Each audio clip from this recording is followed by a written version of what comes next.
I am the man with no identity. The man formerly known as John Henderson. Welcome to the Theater of Thrills! Henry Jekyll is engaged. The only problem is his fiancée is terrified of him. She knows his dark secret. She has seen him transform from the murderous fiend Edward Hyde. But you know what they say? A fiend in need is a fiend indeed. We continue now with the story of Dr. Jekyll and Mr. Hyde.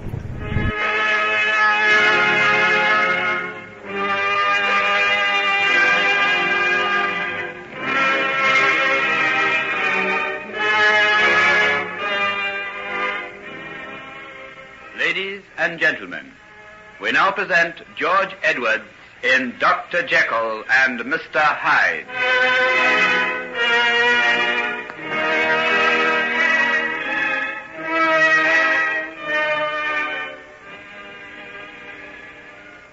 But, Doctor, why can't I see her? I've already told you, Mrs. Peters, that your daughter has had a most serious breakdown. She has to be kept absolutely quiet. If you were to go in and cause one of her attacks of hysteria, I really couldn't answer for the consequences. I can't believe it somehow. She was perfectly well when I saw her that evening. We had supper together. She was worried over you, of course, but as soon as she got your note... Did she tell you what was in it? No. She just read it and said she'd had to go to your house at once and get you something. She didn't say what it was. I think she said something about some medicine. Oh, is that all? That's quite right. I was working on an emergency case and needed a special drug. She went off right away, and that's the last I ever saw of her. I just can't believe it somehow. Mrs. Peters, you must believe me. These things are very terrible, but Helen has been working under terrific pressure for a long while. We never know when the break is going to come, but when it does... Doctor, she'll get well again, won't she? You don't think it might be permanent? It's too early to say, but with quiet and constant care. Couldn't I help to look after her? I'd do everything you tell me to. I can't bear to think that strangers are with her when her own mother... Perhaps in a little while it might be possible, but just at present, only the most skilled nursing will... And she was so happy. If you could have only seen her face when she came and told me you'd asked her to marry you. Oh, please don't speak of that. You can imagine how this terrible sickness of hers affects me. I know. This is the grief we share in common, Henry. Oh, you don't mind if I call you that, do you? Of course not. As Helen's mother, you have every right to. She told me so much about you. And I looked forward to the time we'd meet. I never thought that it would be like this. I won't keep you any longer. You've got more than enough to do. If you'll just let me know how she is and when I can come and see her. I'll do that the first moment I think it will be safe. Now come. Let me show you to the door. Would you like me to call you a cab? Oh, no. I haven't far to go. I'm staying with my sister, and she lives quite close to here. Good. Then I can easily get in touch with you if it's necessary. Mama! Good gracious. What's that? I'm afraid you'll have to excuse me. It's Helen. She must be having one of her attacks again. Who? Will you show Mrs. Peters to the door? Yes, Dr. Jekyll. This way, please, madam. But, Doctor, let me... No, you must go at once. I'll have to attend to her myself. Goodbye. This way, please, madam. This way. Here, stop. Where are you going? I'm going upstairs. But you can't. The doctor's orders. I don't care what the doctor said. My child is up there sick and she's calling for me. It'll take more than you to keep me away from her. Get out of my way. But Get out of my way, I said. Oh, Dr. Jekyll will be very angry. If you were in my place, what would you do? If I were in your place, madam, I would do exactly as you are doing. So help me, I would. Thank you. And now, will you let me pass?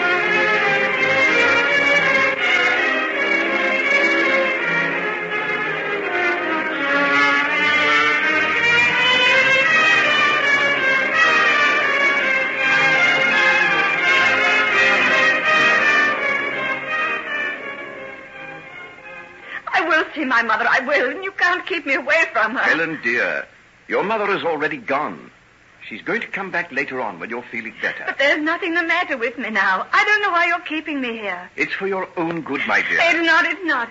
It's because you're afraid I'll tell what I know. Oh, dear.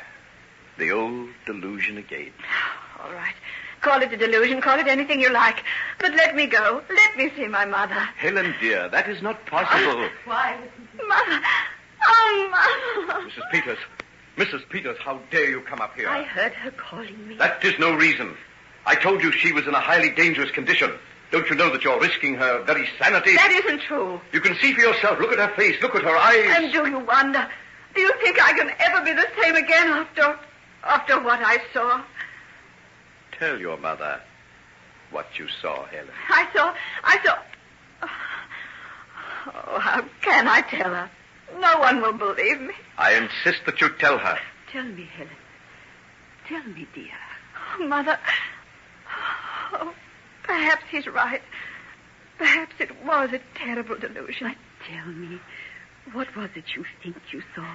You remember that I got a letter telling me to go to his house and get some medicine? Yes, I remember. I did as he asked and waited for him to come. When the knock came to the door, I opened it. And there on the step I saw, not Henry Jekyll, as I had thought, but Edward Hyde. What? Edward Hyde? The murderer? Yes. But what was he doing there? Did you call for help? No. He told me he'd come from Henry. I was frightened and let him come inside. He asked for the drug. He seemed half beside himself with fear and told me something would happen to Henry if he didn't get it. I took him up to my room. Go on. I showed him the drawer which held the drug. And just as he was about to go, we heard a loud knocking on the street door. It was the police. The police? Yes, they'd seen him come into the house. They'd been trailing him all afternoon and had now come to arrest him for the murder of Mr. Utterson. Oh, Helen, how terrible. But wait, Mother. I opened the window and called down to them. And when I turned back into the room, there was Hyde. I saw it, I tell you. I saw it with my own eyes. What did you see? I saw him rush to the drawer, take out the bottle of red fluid, pour some into a glass, and the white powder. And when it had dissolved, he put it to his lips and drank. I thought it was poison. I rushed forward to seize it from him, but he'd fallen to the floor. I've seen people who've taken strychnine. I've seen epilepsy. But I've never seen anything so terrible as the seizure that he had then. I just stood there, paralyzed with horror. And then he seemed to change. I can't explain it, but his face seemed to swell up and grow black, and his features seemed to melt and alter. His whole body changed before my very eyes. Everything grew black before me. I sprang away and held my hands before my eyes to hide the horror from them.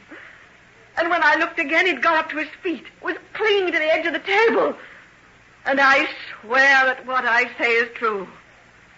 The man I saw there, gasping for breath, pale and terrible, was Henry Jekyll. Helen, what are you saying? Now, will you believe me when I tell you that she is completely unbalanced? I'm not. I saw it, I tell you. Helen, dear, you mustn't upset yourself like this. Oh, Henry, what are we going to do about her? I'll give her another sedative and put her to sleep. Sleep? Sleep? You're always putting me to sleep. Why don't you do the job properly and put me to sleep forever? Helen. Oh, Mother, take me away from here. I'm not mad. If he'll let me go, I'll never tell another living soul what I saw. Helen, my dear, Helen. I'll let you go, my dear, as soon as you are well. As soon as you can persuade me that I imagined it all. I'll never believe that, never. Come now. Take this sleeping draught and rest. You've had far too much excitement, my dear. Yes, take it, Helen. It's for your own good, dear. You too, Mother. You too. Oh, won't anyone believe me? I'm not mad, I tell you. I'm not mad. No, my dear, you're not mad. But you're very, very sick. Oh. Now, calm yourself. Calm yourself. Now, just drink this down and go to sleep.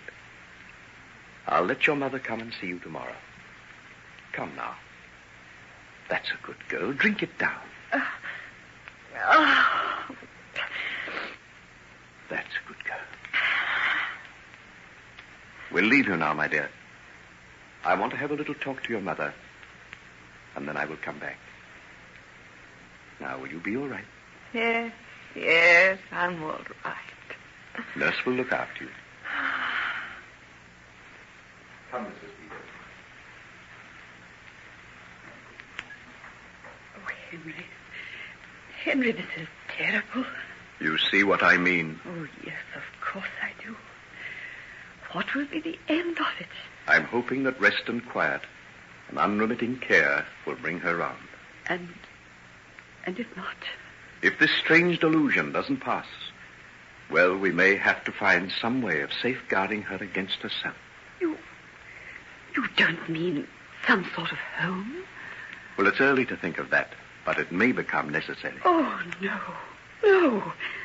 Not my lovely, sane girl. Don't you think it breaks my heart as much as yours? This most dreadful thing that has ever happened to me. I'd give my very life if I could make her well again. Have you any idea what made her like this? Yes. I believe that she did open the door and saw Edward Hyde standing there. After all, we have the evidence of the police that he came to that house that night. And do you think he did something to her? I think that the shock and terror of seeing him there may have unbalanced her. So that's another crime against the name of Edward Hyde. I wonder, is there any punishment terrible enough to fit the sins of such a man? There is a punishment awaiting Edward Hyde. That will be more terrible than anything that you could ever imagine. With every hour that passes, it is creeping on him, and he knows, as I do, that there is no escape.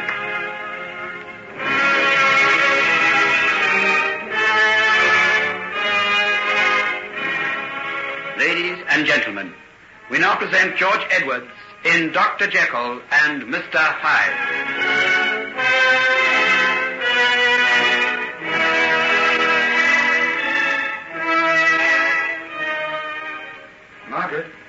Margaret? Why, John, when did you get back from London? Oh, just a few minutes ago. I caught the early morning train. Why didn't you let us know? I made up my mind in a hurry and didn't wait to send a telegram. Tell me, are you glad to see me? Of course I am. You'll be just in time for the garden party at Lady Winston's. You can be my partner in the mixed doubles if you like. Oh, I'd love to. But I didn't come all the way down from London to play tennis with you, Margaret, my dear. You look very serious. What's the matter? I've got something to tell you. Shall we go for a walk through the garden? Yes, by all means. I was just going out when you called me. I wanted to pick some delphiniums for your mother's room. You don't know how much I love to see you so much at home down here, Margaret. You just seem as though you belong. Your mother and father make me feel that way. I can't tell you how kind they've been. Of course they have. They love you, that's why. Margaret, Shall we go into the garden? Yes, come along. We'll go out through this door. Tell me what you did in London. Did you have a good time? Not very. Why? I was longing to get back here all the time. I don't have to tell you why, do I? Please, John. You can't stop me, Margaret. I've come down here to say these things to you, and you must hear them. But if I don't want to hear them? Why don't you? Margaret, it's months now since I spoke of this. You asked me to give you time. Haven't I been patient long enough? You've been marvelous. Don't think I'm not grateful. Grateful? Do you think it's gratitude I want from you? Margaret, look at me. I've reached a decision. I'm not going to stand by and see you let the best years of your life go by for the sake of a man who I really believe is absolutely worthless. Why do you say that? Because of certain things I heard in London. What were they? Don't look at me like that. I'm not merely carrying gossip back to you. It's because your happiness and mine is at stake that you've got to know. Very well, then. What is it? A friend of mine, someone whose word I can absolutely trust, was in a jeweler's shop in Bond Street one day last week. Go on. Jekyll came in while he was there. He had a woman with him. They were buying an engagement ring. What? It's true. You heard it all. They chose a ring of sapphires and went out of the place arm in arm. Oh, don't tell me any more. Don't, please. My dear, I could kill him for hurting you so much. It's all right. Actually, I knew it all along. You knew? Yes. I saw him when I was in town a few weeks ago. He told me then. That's why you came back looking so white and strained. Oh, why didn't you tell me? What could you have done? Couldn't I have helped a little bit? Doesn't the fact that I love you and would do anything in the world to make you happy count for anything? Indeed it does. More than you can ever guess. Then marry me. Let me take you away. Let's begin a new life together and wipe out all the old disappointments and pain. Do you think that's possible? Yes, of course I do. You don't know what a really happy love can be. You've never really been happy with Henry. There was always some sort of dark shadow over him all the time. Perhaps you're right. And perhaps that's why I loved him so much. He seemed to need love more than anybody else I knew. It'll take more than your love to help him now. What do you mean? Well, I don't know exactly. But there are strange stories about him. People are beginning to whisper. What about? What has he done?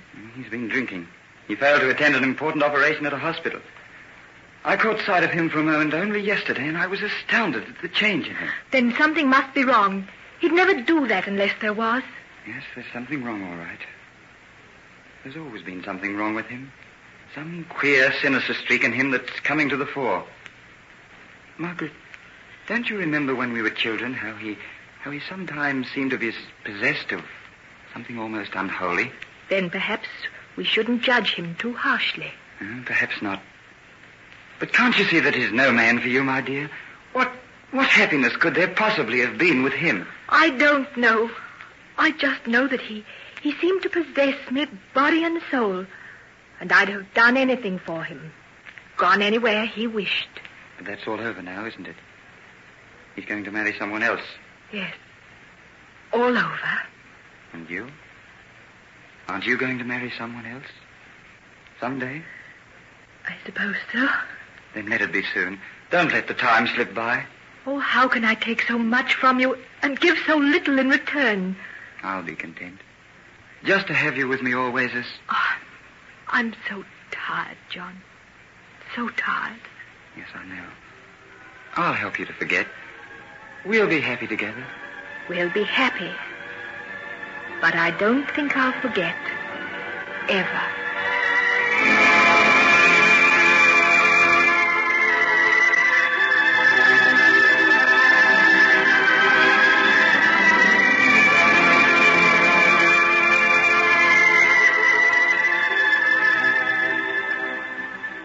Helen, will you talk to me for a while? Oh, yes, Henry. I've come to tell you that I've reached a big decision about you. I'm going to send you away to my house in the country. What do you mean? What are you going to do with me when I'm there? You needn't be afraid, my dear. I won't go with you. I'm going to remain here. There'll just be you and your mother and the servants to wait on you. Why are you doing this, Henry? Because I can't pretend to you any longer. You were right, Helen. What you saw that night in your house in Bloomsbury is true. Then you admit it. It wasn't a terrible dream. It really happened. Yes, everything you've said is right. I did come to you in the shape of Hyde. I did take that dreadful dose, and you saw me change back into Henry Jekyll with your own eyes. No. In spite of myself, I've begun to believe you. I've begun to think that it wasn't possible. I know that. But something happened last night that makes it impossible for me to go on deceiving you. Henry, you look terrible. You're pale and trembling. What has happened? A punishment more terrible than anything I ever imagined has descended on me. And I must face it alone. That is why I'm sending you away. But you must tell me. Sometimes I think I'm really going mad. I know what I saw. Yet I know it isn't possible. In the realm of science, my dear, nothing is impossible. What has science got to do with you and Edward Hyde? Everything. It was my knowledge of science, imperfect though it is, that brought him into being. What do you mean? You're not saying that you created him? No. That was done the moment I was born. Edward Hyde is nothing more or less than the visible form of my lower, baser self. I can't understand. I know I saw him. I know I saw him change to you. But still, I feel it isn't possible. Let me put it this way. You know that within yourself there are two forces. One for good, one for evil. Haven't you been conscious of them? Of course, that applies to everybody. To everybody. But only to me occurred the thought that these two elements could be freed from one another. The evil to follow his inclinations, the good to pursue his highest ideals, without the constant urge to abandon the austere path of the spirit and indulge to the full the flesh. Henry, when I hear you speak like that, when I see your face as it is now, all the horror of the past few days vanishes. You're once more the man I loved and worked with. I can see again the tender, compassionate face of the saint, bending over the suffering men and women who came to you for help.